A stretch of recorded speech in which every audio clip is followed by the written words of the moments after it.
Hey everyone, welcome to My Wife the Dietitian, a weekly podcast about lifestyle and healthy eating. I'm Rob, and together with my wife Sandra, we invite you to join us on this informative yet entertaining journey through the complex world of healthy eating.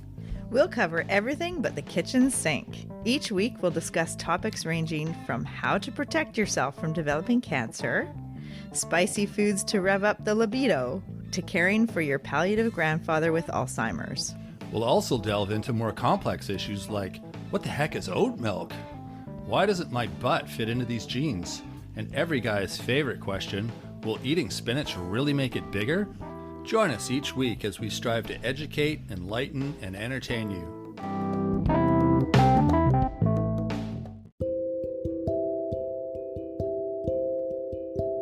What time do you go to bed or get up in the morning? Do you sleep soundly or wake during the night? Is your cell phone the last thing you see before your lids close at night? Do you feel rested in the morning? Are you not hungry for breakfast most days? How much caffeine do you consume? Many daily habits that we have can influence how well we sleep, which can affect our overall health. Join Rob and I for episode 16, Sleep Problems and Diet, More Than Just Caffeine. Hi, Rob. Oh, hi, Sandra. Today we're going to be talking about sleep problems and diet, more than just caffeine. Oh, that sounds interesting. Episode 16, It and is. we'll do 9 tips for better sleep. Okay, 9 tips for better sleep. Fun. Yeah. Well, just like health, you take it for granted until you don't have it or until you can't get a good night's sleep. That is true. And it seems, I don't know if it's just me, but it seems as you get older, sleep becomes a way more important because it's hard to, there's just more issues that you have with sleeping.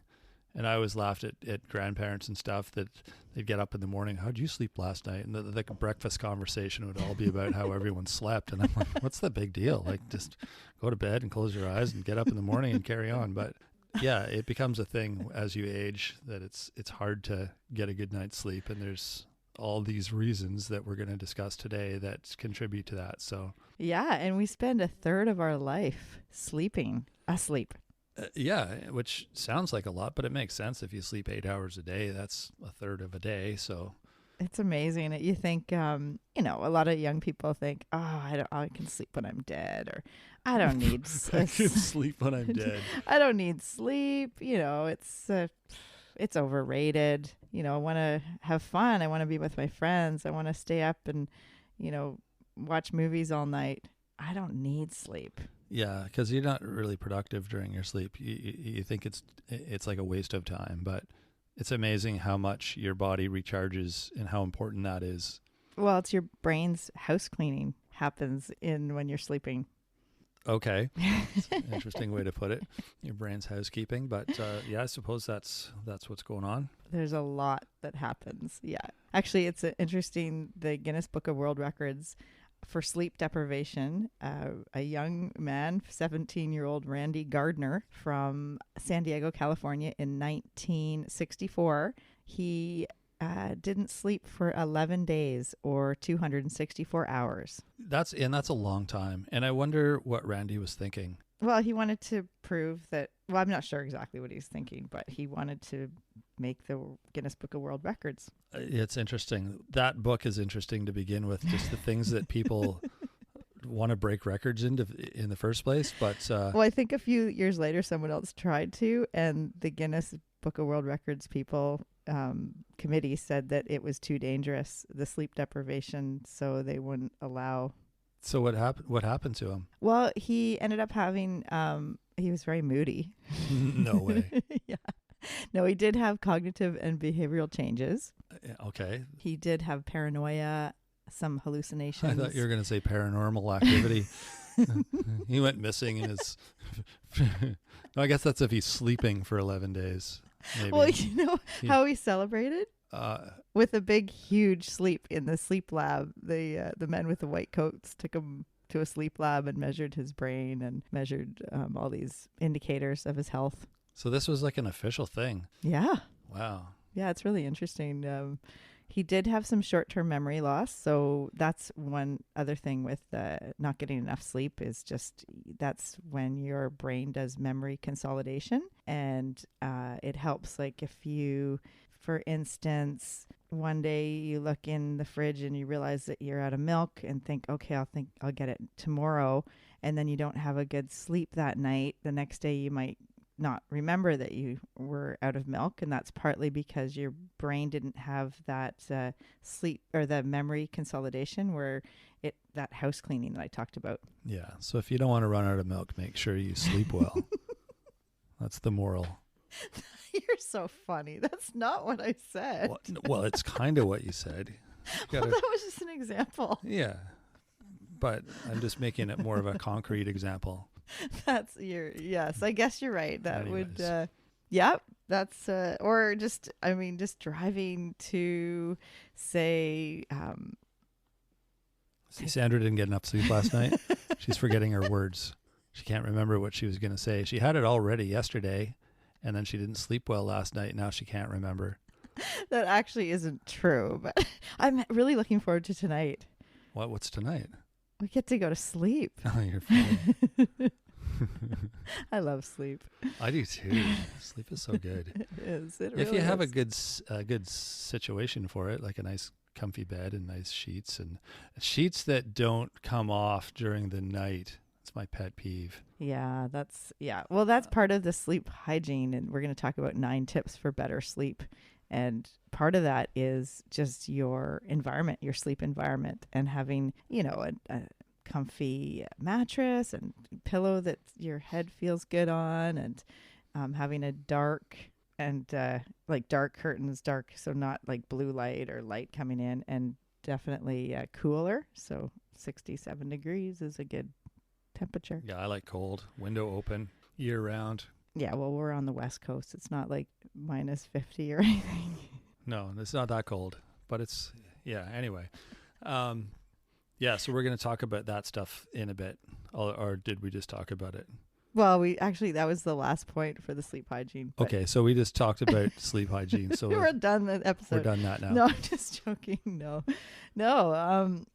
Yeah, there's a lot that happens with sleep, and there's a little article, a tiny little excerpt I saw in this Psychology Today. I picked it up at one of those little book exchanges.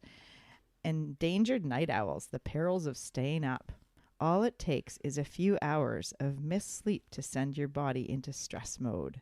Researchers at UCLA measured subjects' blood levels of a protein, and it's actually C-reactive protein, that promotes inflammation the morning after they've been kept up late, and found an increase among women. So C-reactive protein, just so you know, is made by the liver, and it's sent into the bloodstream in response to inflammation.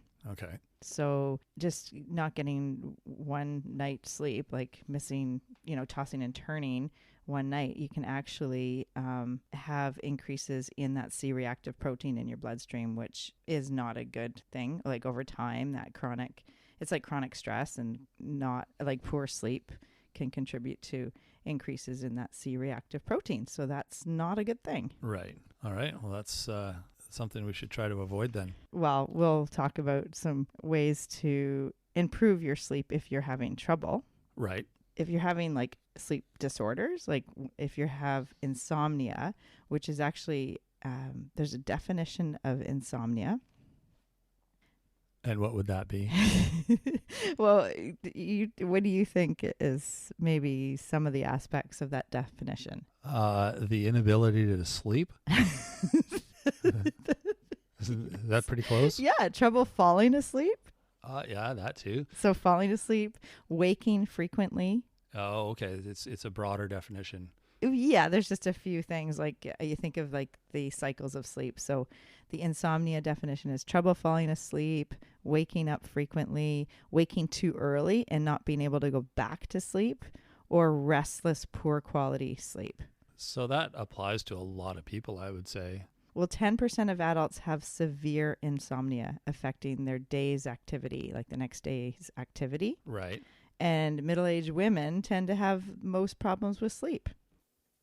I'm going to read a little excerpt from the book called The Obesity Paradox by Carl Levy, MD. Improve your metabolic health and maintain regular sleeping patterns. Both laboratory and clinical studies have shown that virtually every system in the body is affected by the quality and amount of sleep we get at night. Sleep helps us feel refreshed, creative, happy, and mentally sharp. But lack of sleep can affect our appetite, how fat we get, whether we can fight off infections, and how well we cope with stress. Sleep plays a commanding role in orchestrating our hormonal balance, which affects our metabolism. People who keep a normal sleep schedule most days are typically healthier by every measure and have an easier time maintaining a healthy weight and fitness. Losing sleep will throw your appetite hormones out of whack. Several studies over the past 15 years have shown that sleep-deprived individuals suffer a drop in leptin, which causes a 24% increase in hunger and appetite. So they crave foods and send their blood sugar soaring. So remember we were talking today a little bit about the hormones leptin and ghrelin? You and I were talking about it. Yeah. Yeah. Yeah. Do you remember? So leptin, it makes you feel full. So if you have a good level of leptin, you feel full. You're not craving and you're not like super hungry. But ghrelin is the other. And you kind of thought it sounded like gremlin. It's like gremlin, like it makes you feel hungry, like that hangry feeling. It's like a little gremlin. Exactly. So if you don't get enough sleep, you get higher levels of ghrelin. I should actually, maybe I should. We should just change that word officially. No, that's actually, it makes sense. Gremlin. Totally. Yeah. A ghrelin, and it increases your hunger. Okay. And cravings. So sleep disorders can lead to headaches, memory problems, mood swings, depression, and impotence. Impotence? Yep. Well. Lack of sleep can increase your risk of obesity and increase your waist circumference, which is a indicator of metabolic syndrome and can put you at risk for developing diabetes. Lack of sleep can increase your food consumption and cravings of higher calorie sweet foods. And this has implications for long-term health too, with not getting enough sleep, with higher blood pressure, stroke, cardiovascular disease, and congestive heart failure, diabetes, inflammation. It could lead to Alzheimer's. And there's over 2 million worldwide people that experience sudden cardiac death in the middle of the night. And it's not to do with cardiovascular disease, but it's an electrical glitch in the heart. And it can be related to sleep apnea.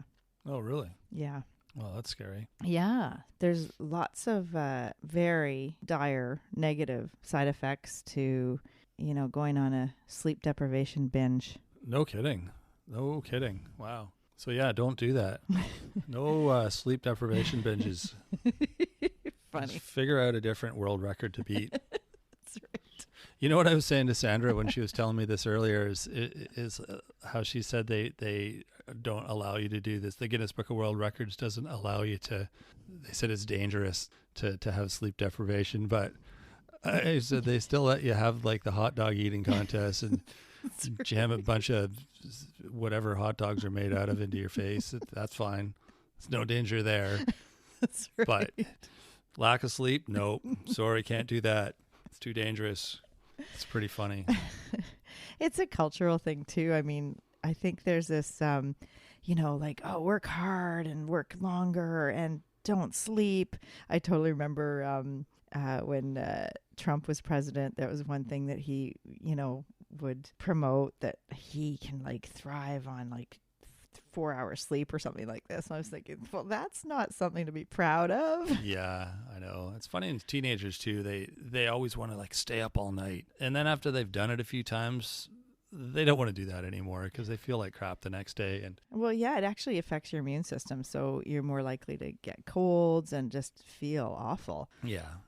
So there's a lot that can happen if you're having issues. And if you do have problems with sleep that are, chronic, then definitely talk to your doctor and maybe they'll send you to a sleep clinic, and you might need a CPAP machine, like the It's a little like a machine that monitors your sleep at home, right?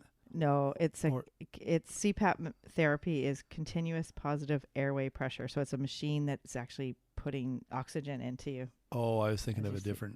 a different machine. Yeah, it's there's a lot of people that have a CPAP machine because they have sleep apnea, which is pretty dangerous if you are because you're not breathing regularly through Right. your sleep, like snoring, and then you stop breathing for a certain time period, and then that's how the electrical glitch with the sudden cardiac death can happen. Oh, I see.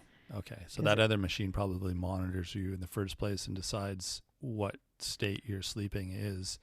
yeah, when they're monitoring, like in a sleep clinic, yeah, Yeah. like all those electrodes and stuff. Yeah, yeah. Yeah, no, the CPAP machine it's actually like a mask that they put on and Oh, okay. to sleep with. So That must help you sleep. yeah. Having a big mask on your face and all these people watching you with clipboards and spotlights and stuff. Have a good sleep, Mr. Gentleman. I'll see you in the morning. Nighty night. That would be it would be hard to fall asleep. Do you think? Yeah. We're just going to monitor you while you sleep. I'm like, do you think so? I don't know. I don't know how much sleep I'm going to be getting with all you guys standing around watching me. Actually, I think they actually take it home and do it at home. They take what home? I think the monitoring. Oh, okay. I thought you meant they all come to my house. Okay, guys, I'm going to go to bed now. Come on in. You can stand over there. There's a chair in the corner for you. We'll get another chair for the other 2, 3. How many of you guys are in here? You cracked me up. So We gotta stop. I'll do my best. So let's talk about 9 tips for better sleep. Let's do that. We already talked about number 9, the sleep environment, but we'll come back to that. But number 1, it's really important to have a regular time you wake up every day and go to sleep. Like, so it's similar even on a vacation day or a weekend or a work day. Yeah, I agree. I've been doing that lately. Lately as in the last year, and it's awesome. It's like my body knows when to get up now, and it's kind of on its own schedule. It's great. Yeah, it's really good for you to try to have a routine that helps strengthen the sleep-wake cycles. Mm-hmm. And like Sandra said, even on weekends, some people are like, "Oh, it's the weekend, I get to sleep in," but your body doesn't know it's the weekend, and it doesn't want to sleep in. It wants to just keep doing the same thing. Yeah, exactly. I think it would probably be if you're working like through the week, then yeah, the weekend would be the time to keep waking up the same time as when you wake up in the weekday if you have to get up at a certain time. Yeah, for sure. It's tough though, because you want to go out at night and see friends and have a few drinks or whatever, and then you're out later than you normally are, and you're waking up or sleeping in, waking up later kind of thing. So it throws it off in the weekend, which is probably why Mondays are so difficult. Right. We're onto something here. Well, no, it makes sense. And we'll talk about alcohol in a minute. Number 2. How many hours do you think an adult needs of sleep at night? Like 7, I think, isn't it? Yeah, 7 to 9 hours. Oh, really? They recommend up to 9.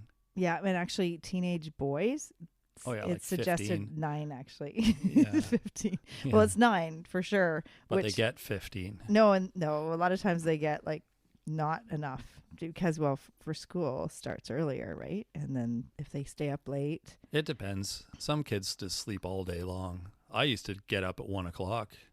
When I was a teenager, I would sleep, and I'd roll out of bed at like 1 o'clock. It'd be sunny and hot out, and it's like, what's That's going on? why you're so tall. Your body was able to grow. Exactly. There you go. That's what happens. Secrets. Yeah. So number 3 is your perceived quality of your sleep. Why is it the perceived quality? Well, it's how refreshed you're feeling. Did you get REM sleep, deep sleep? And just, if you wake up and you're feeling groggy and foggy and tired and feel like, oh, I think I woke up a lot last night, or you tossed and turned, or you felt like, wow, I was just totally out of it. So that's, kind of a perceived quality. Okay. I've got a watch that I wear that tracks my sleep data, and it's kind of funny because sometimes I wake up and I feel great, and then my watch says otherwise. It says like, no, you didn't sleep, you didn't get any deep sleep, and you were bouncing around all night, and I'm like, and then I feel like I didn't sleep well. It changes my it's perception. kind of like the scale, right? Like when Totally. if you're weighing yourself and maybe you're like trying to lose weight and you feel like you've been really good and then you step on the scale and it says otherwise. It's kind of like, damn. Yeah. Well, at least on the scale, you can like roll it back with that little dial, right? Yeah, right. Yeah. No, but it's one of those things. Like, it's sometimes better just to see how you're feeling without always monitoring every little thing. Yeah, no, I agree. I totally agree. It's interesting though. Number 4 is activity, and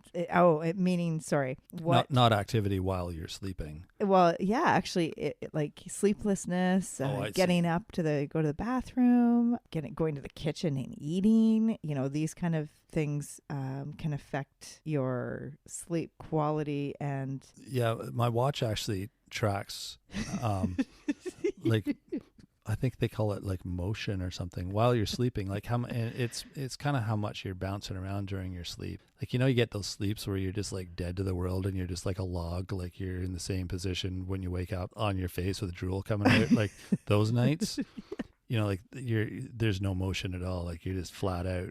And that's what your watch says? Not very often. Oh, I'd like some of those nights because that would be nice. Maybe that's where the alcohol comes in. But yeah, I think that's the more you're bouncing around through the night, whether it's getting up or whether you're just a restless sleeper, that's definitely going to affect your sleep quality. Yeah. Oh, absolutely. Yeah. And we will talk about how diet and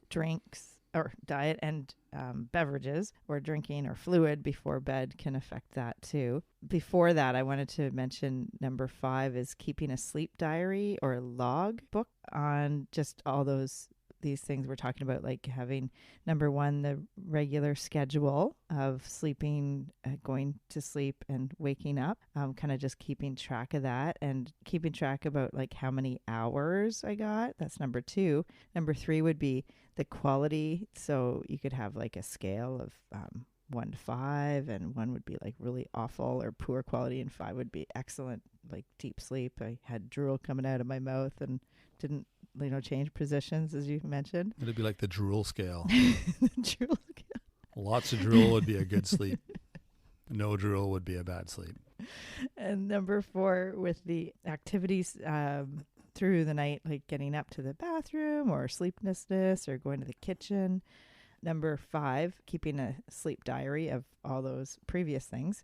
And number 6 is food and drink before bed. So this is part of what you would write down in your sleep log, but that is going to definitely affect how you sleep. Do you think? Oh, yeah. Well, that's what the title, Sleep Problems and Diet, More Than Just Caffeine. Yeah, we should probably talk about that. Well, the fact that caffeine definitely can affect your sleep. It's a stimulant. And so 1 cup of regular coffee has about 200 milligrams of caffeine, and the Health Canada recommends less than 450 milligrams of caffeine a day over the 24-hour period. Right. So if you think of 1 cup of coffee as 200 milligrams, a cup of tea, like black tea, is about 46 milligrams, so a lot less, but still something. Right. And everyone's different how they react. Exactly. And how long it takes or how long it stays in your system. For some people, they could have a cup of coffee at 1 o'clock in the afternoon and it still keeps them up at night, where other people can have one at dinner time and they're flat out having one of those really wet, drooly sleeps. Right. Well, yeah, and that's true. I mean, so with the caffeine, if you are having sleep problems, that's the first thing. Like, that's the low hanging fruit of what to change in your daily habit would be maybe use decaf coffee or have tea instead, or like just eliminate the caffeine. Yeah, it's like kind of obvious, right? But there's also caffeine in chocolate, like a little bit of caffeine. And in some cold medicines, and other medicines like Excedrin, Midol, they have caffeine. So there's different ways that we do get caffeine in our day, and you might want to not drink any caffeinated beverage after noon or after, like you said, everybody's different. So after 2, or you choose your time and see how it works. Yeah, I think just knowing how, or just knowing that food and what you're putting in your body will affect your ability to sleep or not sleep. Just knowing that gives you the ability to change some things. Yeah, So I absolutely. think some people just assume that they go to bed and they don't have any control over what happens. Like the next 8 hours is just like, well, I hope I sleep all the night. Fingers crossed. Fingers crossed. Right? Well, but you can control it. You can. Actually, diet and food can affect the hormone pathways involved in sleep. So it's definitely can be disruptive. So alcohol can make you drowsy, but it disrupts your REM sleep and can lead to more severe sleep problems. Yeah, like you might feel like you're like out, like right out, but your quality of sleep after drinking isn't good. That's right. It can, it affects Despite the REM. Despite the drool coming out of your mouth in the morning, that doesn't mean you slept well. Well, and alcohol can worsen sleep apnea. Right. Yeah. So that can be a problem for people. Also, frequent consumption of energy drinks or sugar-sweetened drinks can be associated with poor sleep quality. Yeah, that's similar to caffeine, I would think, right? Mm-hmm. I Like mean, the taurine. stimulant type. Yeah, like Red Bull or Rockstar. Those kind of drinks could impact your sleep. So no, like Red Bull before sleep. Nightcap. Yeah, that's a good idea. That would be a good idea to not have that. That's right. Yeah, breakfast though. Start the day with a bang. You're very funny, as if. Yeah, and then that brings me to there's something called a night eating syndrome for people that tend to eat at night. There's actually a syndrome. So they skip breakfast at least 4 times a week because of lack of appetite. They're not hungry for breakfast. Because they've been eating all night. Possibly. Maybe. What came first, the chicken or the egg, right? That's right. Did they have an egg or? That's what they ate. So yeah, I see where you're going. Okay. No. And they eat more than 50% of the day's calories after 7 p.m. Oh, wow. Really? Yeah. And then they have difficulty falling asleep and staying asleep at least 4 times a week. And so they stay up and eat. That's, the other thing that could happen. Researchers studied overweight men and women embarking on a weight loss program. And the people in that study who had night eating syndrome had more depression, had lower self-esteem. They ate more food later in the day, and they felt more full in the morning. And they lost way less weight than the other subjects who did not eat at night. Okay, so the difference is the amount of sleep that the two groups were getting. It sounded like you're just talking about a bit of a study. And one group got better sleep and lost more weight and weren't eating at night. Yeah. It's there's more and more evidence to suggest that eating late at night increases your risk of weight gain and obesity. You're less active at night typically, so if you're sedentary, then those calories are stored as fat. So yeah, I've been trying that lately too. I remember we might have talked about this in a previous episode about not eating after dinner, like say after 7 o'clock at night. Because I get the nibbles late at night, and it's not so much because I'm hungry. It's just I feel like there's some yummy things in the fridge and I want them.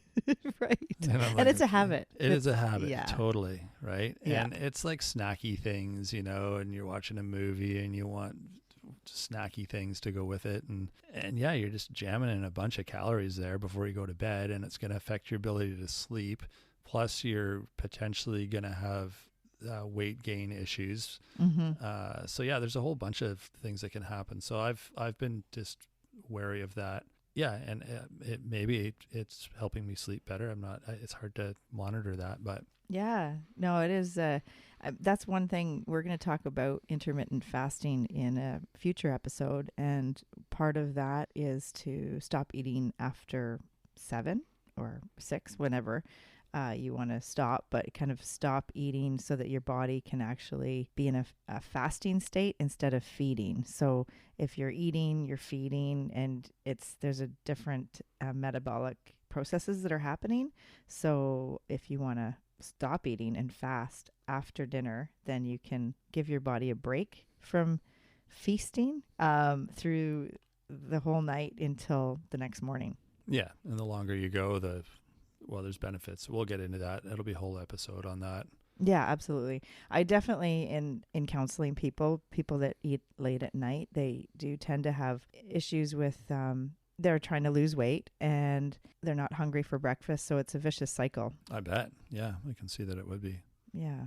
So, and breakfast is, for some people, they say the best meal of the day. You do get a lot of good fiber and other important nutrients in your breakfast meal that you might not get throughout the rest of the day. So it's pretty, if you can try to start eating breakfast and eat less at night or stop eating at night, that's going to be really helpful probably if you are looking to get healthier and maybe if you're looking to lose weight. Yeah, for sure.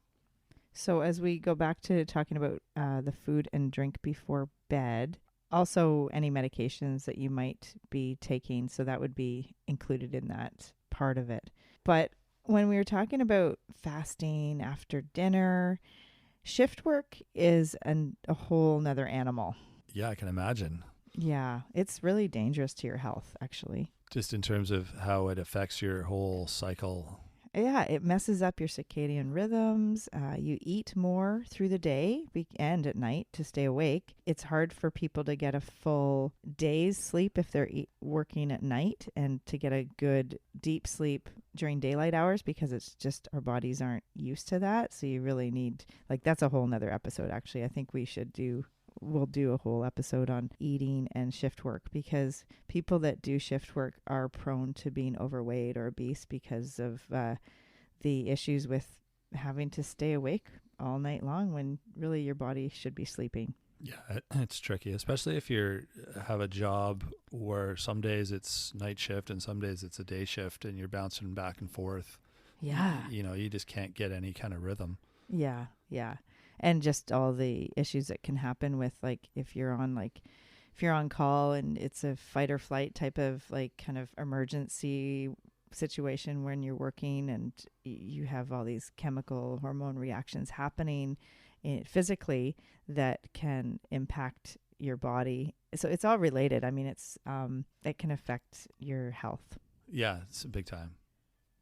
So talking a little bit more about food and drink before bed, because it does affect the hormonal pathways involved with sleep. There was one study with 3,000 Japanese women, and they had a high glycemic meal before bed, so with noodles and sweets, and they had more sleep problems than the women who ate fish and vegetables. And one hypothesis with that was they had increased levels of glucose that promotes insulin production, that releases adrenaline, cortisol, glucagon, and growth hormone, which counteracts sleep problems. Right. That makes sense. So that's all the hormones related there that affect the sleep.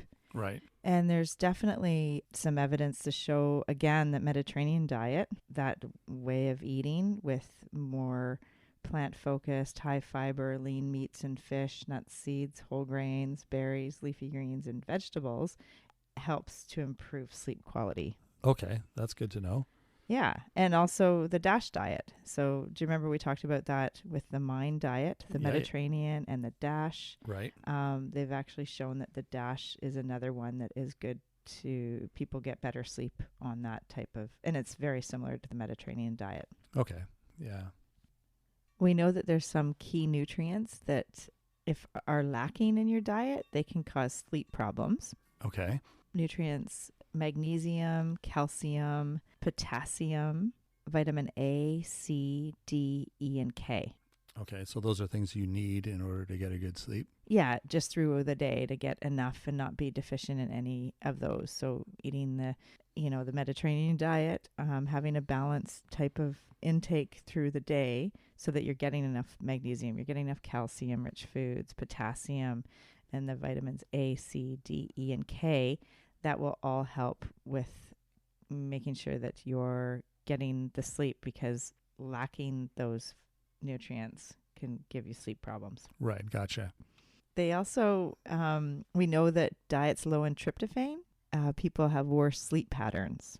So you want more tryptophan. Do you remember tryptophan is in turkey? I remember that, yes. And it's needed to produce serotonin, which causes relaxation and calm feelings. Right. And that is a precursor to melatonin. Which helps you sleep. Yeah. Right. And it's a natural hormone. So it all starts, it's like a cycle, right? It's getting enough tryptophan, which is an amino acid in protein foods. So in milk, in turkey, tuna, oats, nuts and seeds, cottage cheese, plain yogurt, those are foods that have tryptophan. Okay. And that helps produce serotonin, that helps you be relaxed and sleep. And then there's foods that actually have some melatonin too. And I think we talked about these in the kiwi, remember? Right. Yeah, kiwi, eggs, fish, pistachios, and milk. So if you are eating foods that have tryptophan in it, how long does it take for that to kick in and you get tired? Good question. It's actually just through the day if you're eating those foods. So any of those foods that I just mentioned, eating those will help provide your body with the amino acids, the tryptophan to produce the serotonin to help produce the precursor to melatonin. Okay. Because I know, like, if you take a melatonin pill, you're like on your face within an hour. So it's not like if you have a turkey sandwich at lunch, you're going to be like passed out on your desk for the rest of the afternoon. No. Okay, good. No. And magnesium, there is actually a supplement that helps people sleep, and it's pretty good. It's magnesium glycinate, about 200 milligrams, versus the magnesium citrate, which kind of loosens the bowels a little bit. So totally different effect. Totally. So yeah, you don't want to take the wrong one. Well, I mean, it's helpful. The magnesium, some people need a little extra magnesium in there as a supplement, and the magnesium glycinate at night can be helpful for sleep. Okay, that's good to know.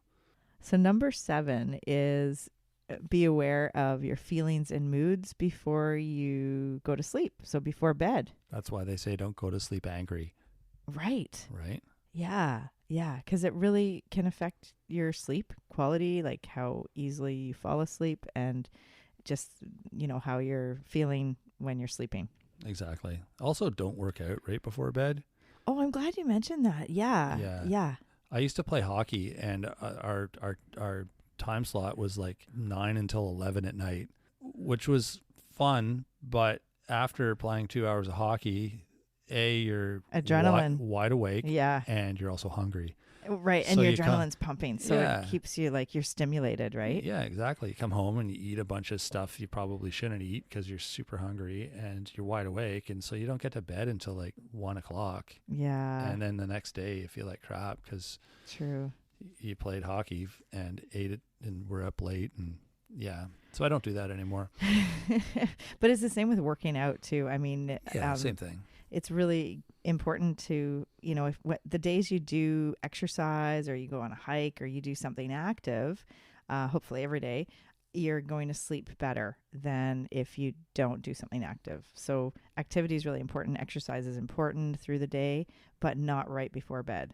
Right, exactly. Because of that, I mentioned the adrenaline and just feelings like you get stimulated basically just right before bed.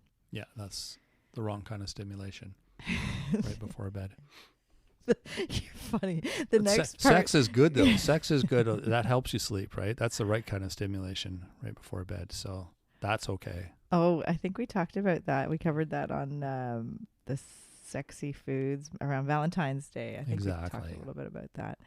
And actually it leads into number 8. We talked about a little bit about the sleep environment and having nice pillows, sheets that stay on the bed, dark bedroom, a warm sleep partner that doesn't have cold feet. It's not for everybody, but no cold feet on my back. All the things that help you sleep. Yes. Yeah. And number 9 is really important in this day and age because our ancestors didn't have to think about this because it got dark and they used candles and then they blew them out and went to sleep. Whereas we can stay up all night long on our devices. Yeah, and we have entertainment. Even when we were kids, we would watch TV, and then at 11 o'clock, all the channels they'd turn into the stripes and the beep. Oh, wow. Remember that? And there wouldn't be anything left to watch. Oh, interesting. Yes, I do remember that. There was no programming through the night, right? And so it's like, oh, I guess we'll go to bed. Right. That's so, wow. You just aged yourself big time. I always felt like I stayed up really late. It's like, whoa, the beep is on. The stripes are on the TV. It's like really late. That's right. Right?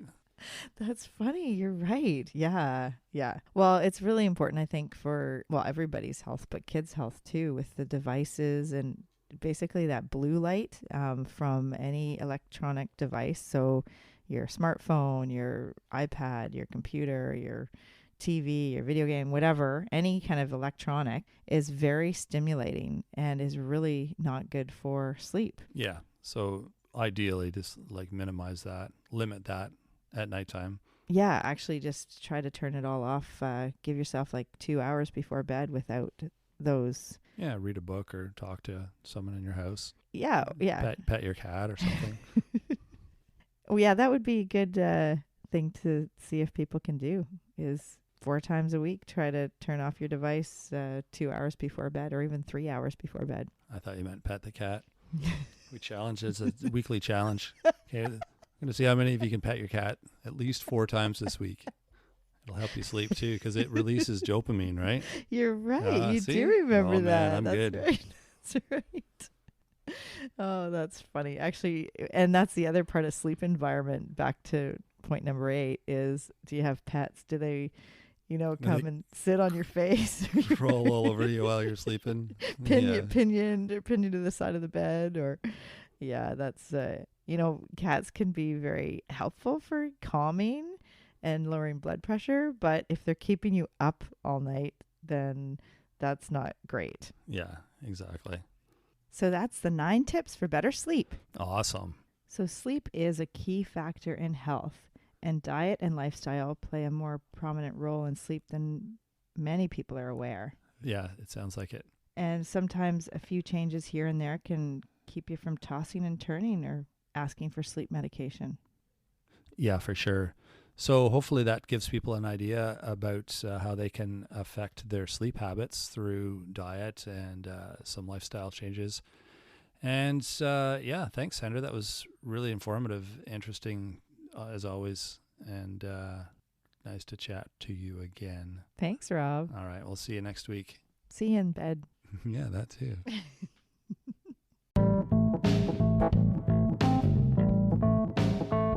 Thanks for joining us today on My Wife the Dietitian. If you like what you heard, don't be shy. Leave us a comment or review, and be sure to share our podcast with your friends. If you'd like to hear more, hit that subscribe button. You can also follow us on our social media pages for updates, episode trailers, and other odds and ends.